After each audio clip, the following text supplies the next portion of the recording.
Ano nga ba ang dapat gawin kung sakali nag-a-apply ng SSS number online at finilapan yung info na to, yun nga lang wala tayo na-receive na kahit anong email mula sa SSS. Pag-usapan natin.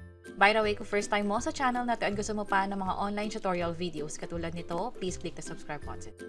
Mag-apply muna tayo ng SSS number online. So kung ganito rin yung ginawa ninyo, click natin yung start. Bali, nasa website tayo ng SSS. And then, fill upan lang natin lahat ng info. Pwede kayo mamili dito kung ano ba yung fit sa inyo. Halimbawa, sa birth certificate niyo wala palang middle name or last name lang, first name lang. Yun yung piliin nyo dito para nga naman mag-match kasi mag-submitin tayo ng mga requirements sa kanila. Pero kung complete name, proceed tayo, ibigay lahat ng info na kailangan nila. Click natin tong CAPTCHA and also itong certification. Click natin tong submit. Right away, ang kailangan natin gawin na i-check yung email na ipapadala ng SSS. Yun nga lang, nung nire-refresh ko yung sa inbox, hindi siya nakakarating. Kapag ganyan, ang gagawin nyo na lang ay hintayin yung email na ipapadala ng SSS mismo.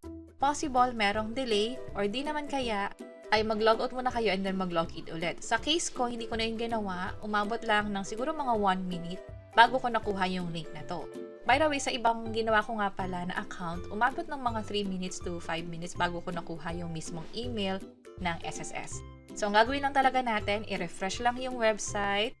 Unfortunately, pag pumunta tayo sa SSS, hindi na natin mababalikan kung tama ba yung tinype natin. That's why kapag magsasubmit tayo ng information, sa umpisa pa lang, dapat tama na lahat at hintayin na lang natin ipapadala sa kanila. Siguro kung lumagpas na ng 1 day, wala pa rin silang pinapadala, ang gagawin nyo na lang ay fill out ulit ang form dito sa website nila.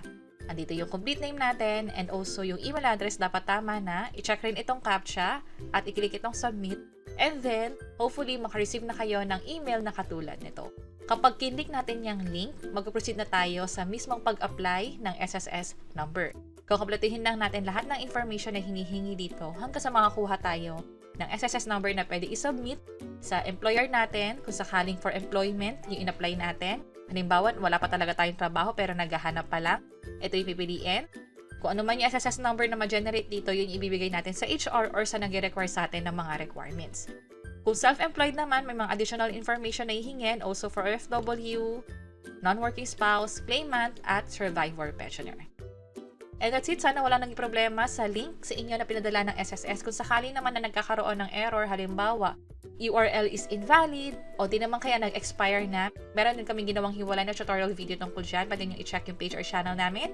Also, kung paano nga ba mag-request ng SSS number, yung step-by-step guide kung paano namin finilapan ito, kung nagkaroon ba ng kahit anong problema, pwede nyo nang i-check yung link sa description sa baba. Sana makatulong. See you sa next videos!